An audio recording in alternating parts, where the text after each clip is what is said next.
Hello, welcome, and thank you for joining us on this edition of News 2. I'm Sandra Gumansing. Topping our newscast tonight, the Virgin Islands is one of 48 states and territories that committed to ending rape in prisons, as News 2 reported yesterday.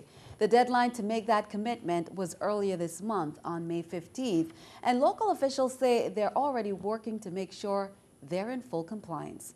News 2's Erica Parsons has more. The VI Bureau of Corrections is on board with the Prison Rape Elimination Act. We have engaged in this, and it's a very large project with a number of requirements. And we have done our initial review and certification.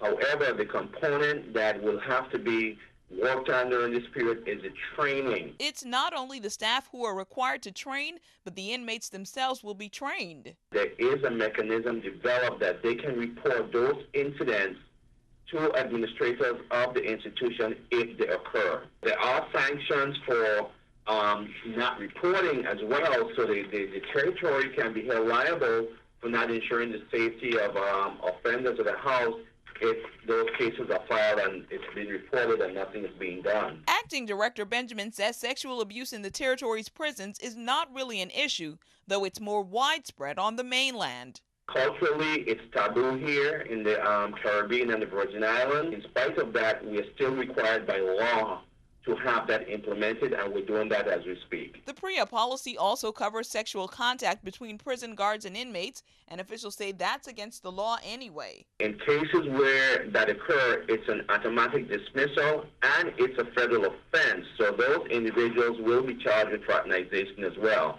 So it goes both ways. It protects inmates, it protects staff, and it prohibits that type of fraternization among staff and offenders. Carrying out the mandates under PREA will require additional resources, which officials say they don't have, but through reassignments and their existing compliance team, they plan to comply fully with the law. Erica Parsons, News 2. Meanwhile, prison officials put the squeeze on Golden Grove inmates Thursday during a prison shakedown. Bureau of Corrections officers and VI police worked together to search the dormitories and common areas. The raid netted several cell phones, shanks, and marijuana. Operation Lights Out began just after midnight Wednesday and continued into Thursday morning.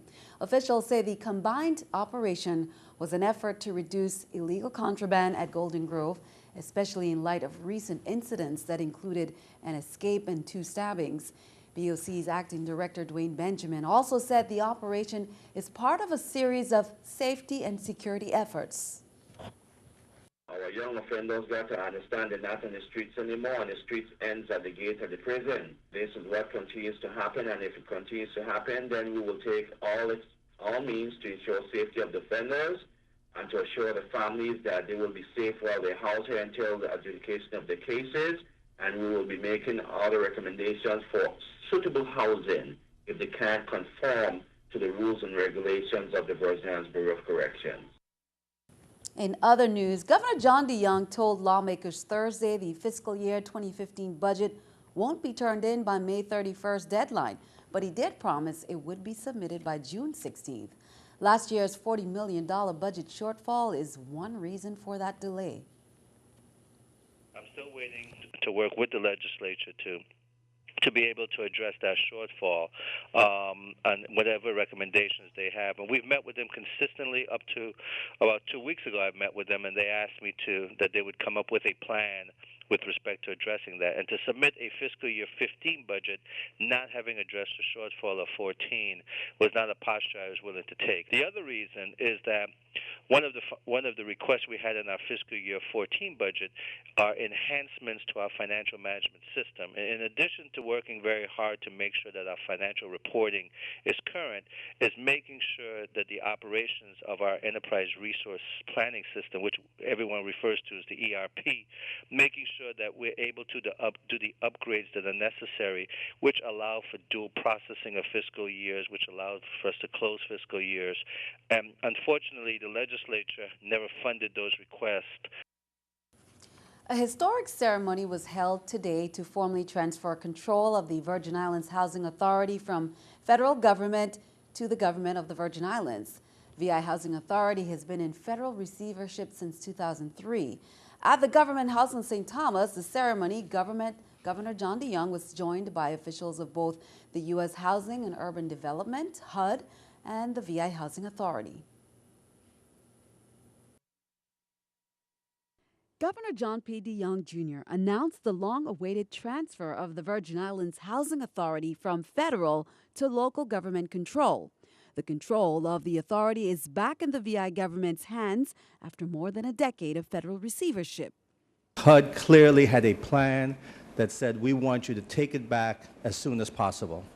And for the last several years, that has been nothing more than what we've tried to do, is to come up with a pathway that would return it back to local control. The VI Housing Authority slipped into federal receivership in August 2003, which ended with today's signing ceremony in which the management of the authority was re-established under the administration of a board of directors. And despite HUD's takeover in 2003, substantive progress was hard to find in the operations of the agency. The physical conditions of the units and the quality of life for residents had still not turned a corner. Working with staff, thinking about what we should do from a HUD perspective, we tapped Kimberly Wise to be the administrative receiver in 2011 to not only clean up and reverse the trend at VHA, but to bring transparency, stability, and accountability back to the Housing Authority. I like the progress that I have seen over the past years, and we as board members intend to continue that progress. Governor, I want to pledge to you, the Assistant Secretary, the residents of public housing, the staff of VHA, and the people of the territory that we will never allow the Virgin Islands Housing Authority to regress to a point where federal intervention will be necessary again. The Rules and Judiciary Committee met in the Lowett's conference room on St. Croix to receive testimony on the following nominations. Colette Woodson Burgess, nominated to the Historic Preservation Commission in the St. Croix District. Gerald T. Groner, renominated to the VI Water and Power Authority Board in the St. Croix District. Noel Loftus, nominated to the WAPA Authority Board, and Juanita Young, renominated to the WAPA Governing Board. The committee also considered a bill honoring Judge Raymond Finch for his service and naming the Supreme Court building on St. Croix in his honor. Well, as we reported, teachers were out in protest on Wednesday as they took to the streets with signs and chants about the school calendar. In Frederickstead, a 2-hour protest was held in front of the VI legislature, and on St. Thomas, protesters were also stationed in front of the VI legislature. Protesters are hoping the senators will repeal a law that was passed last month. They have sent us back to work with the Department of Education to try to get the law repealed or whatever, but that is not happening, so we are bringing it forward here again to the Senate. Here we have all of our members and our community showing support, and therefore we are saying, with the legislation, if in fact you are not able to have the implementation of the calendar as revised to be later implemented, then it's something that you need to repeal at this time. The Virgin Islands National Guard State Family Program Office is hosting its 2014 Volunteer Training and Awards Banquet. That's from May 31st to June 1st at Sugar Bay Resort and Spa in St. Thomas. The weekend includes breakout topics like coping with separation, healthy relationships, life in balance, and connecting with others. The Ving State Family Program volunteers number 271 adults and 190 youth. The highlight of the weekend is the awards banquet. That's Saturday evening. Major General Rinaldo Rivera, Adjutant General, and Linda Todman, State Family Program Director, will present awards in 9 categories that include Family of the Year, Going the Extra Mile, and Youth Coordinator of the Year. Well, turning our attention stateside, with widespread problems at veterans' hospitals and facing growing calls for his resignation, VA Secretary Eric Shinseki has stepped down. More from the White House. VA Secretary Eric Shinseki met with President Obama Friday and decided it was time to step down. Secretary Shinseki offered me his own resignation. With considerable regret, I accept it. The VA is in the middle of a growing scandal over delayed treatment in its medical facilities. A preliminary audit shows schedulers were instructed to enter false data to hide actual wait times. As many as 40 veterans at the Phoenix VA facility may have died waiting for care. The past few weeks have been challenging for everyone at VA because we take caring for veterans so very seriously. President Obama says Shinseki handed in his resignation in part because of mounting political pressure. He does not want to be a distraction because his priority is to fix the problem and make sure our vets are getting the care that they need. On Capitol Hill, most lawmakers agreed with Shinseki's decision and said there's still a lot of work to do. It's not a solution, it's a step. Today's announcement really changes nothing. One personnel change cannot be used as an excuse to paper over a systemic problem. After offering a final apology at a homeless veterans conference, Shinseki received a standing ovation from the audience. Craig Boswell, CBS News, the White House. And be sure to tune in to CBS Evening News at 7:30 for the latest. Keeping our eye on the economy, the markets opened lower after a new report revealed Americans are shopping less. Consumer spending fell 1% in April, the first drop in 12 months. Another report shows Americans are losing confidence in the economy, and that could explain why more people are holding on to their money. The U.S. saving rate saw a significant jump last month. Here's the New York Stock Exchange with our stock market watch. The Dow up 18, Nasdaq down 5, S&P up 3. Coming up on News 2, it's graduation time. 25 students graduated from the St. Peter and Paul Catholic School on Thursday at UVI Sports and Fitness Center during the 63rd commencement.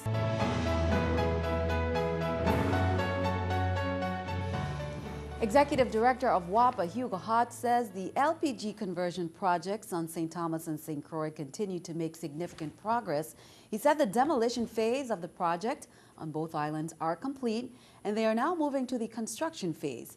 The authority, along with Vital and its subcontractor, Gradall, successfully completed the final blast of the St. Thomas Grand Bacola hillside area to accommodate the LPG storage terminal. Blasting on this site began on April 9th. On St. Croix, 11 structures were demolished. The first in a series of 18 storage tanks have been fabricated and tested. Well, congratulations, as 25 students graduated from the St. Peter and Paul Catholic School on Thursday at UVI Sports and Fitness Center. The 63rd commencement ceremony was held. Valedictorian is Rodney Carrad Jr. and salutatorian Maribel O'Keefe. Both talked about challenges and accomplishments and offered best wishes to the class of 2014. One of the opening speakers was Governor John DeYoung, who also offered some words of wisdom. Principal Samuel Belmar is especially proud that out of the 25, 15 are honor students and were offered more than $1 million in scholarships.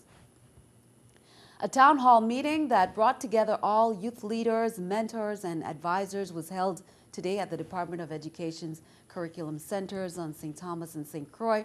The video conference was hosted by the Governor's Children and Families Council Youth Development Group.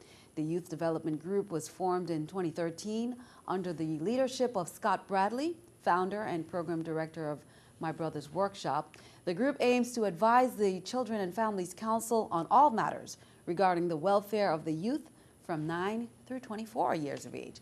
The group is comprised of persons from various agencies, both public and private, who provide services directly for children and young adults. Well, more than 400 senior citizens spent Friday in Frederiksted with Senator Terrence Nelson for his 10th annual Senior Citizens Brunch. The elders were treated to songs and dance, poetry and storytelling, as well as food and music. This is my 10th year working with Senator Nelson, and I'm the garbage man. I pick up the garbage and do the serving, all the hard work and things like that. And I enjoy it because I'm a senior myself. We do some exercise, we do some tai chi, we do some breathing drills. We take them through a series of things. We have a sermon in the morning. They participate by singing, doing poetry, etc. Mr. Richard Schrader, Senior, was here this year in particular. I did a martial arts demonstration, which they like, highly energized. So, you know, I think the whole day of fellowship is just beautiful. They look forward to it. To me, this is just a small thing we can do to just show our appreciation for what they've done for us, for paving the way for us to have some civil liberties today. You know, if you really think about their conditions, then with little education. They survived through it. They succeeded in raising families, building homes. Well, seems like a fun day out there. Well, it is slated to be the culinary experience of a lifetime, celebrity chef competition, and a whole lot of flavor. Banco Popular's Ultimate Flavors of the Island event is going on right now at the Marriott's Frenchman's Reef and Morningstar Resort. You can expect an ultimate chef's challenge, tastings from restaurants, food and beverages, exhibitors, kitchen demos with celebrity chefs, and much, much more. Proceeds from this event will benefit the local culinary arts program through the U.S. Department of Education. Well, as we mentioned last week, some of the Nurses Week events had to be rescheduled because of inclement weather. Well, now the Family Fun Day and the Hospitality Celebratory Parade was rescheduled to this Saturday, May 24th from 10 a.m. to 6 p.m. from the VICC parking lot. You can expect to see clowns, face painting, IHOP's mascot, Sparky the Fire Dog, and lots of games, so something for the entire family. There will also be some entertainment by some of your favorites, UVI Steel Orchestra, Pompa, the Elite Band, Cruise Rock, and much, much more. Well, during National Hurricane Preparedness Week, as we mentioned, which is May 25th to the 31st, the Virgin Islands Territorial Emergency Management Agency, VITEMA, joins NOAA in encouraging residents to start preparing now for the 2014 Atlantic hurricane season. They are hosting the annual All Hazards Preparedness Expo until the 31st. The expo kicked off on Thursday at Tutu Park Mall on Thursday, and then today it was held in St. John in Cruz Bay. Now, the final expo is this Saturday, May 31st, from 10 a.m. to 3 p.m. at the National Park Service in Christiansted, St. Croix. The expo brings together government departments and agencies, non-government organizations, and local businesses that will provide the community with information. Well, be sure to stick around. Your News 2 AccuWeather forecast is coming up next.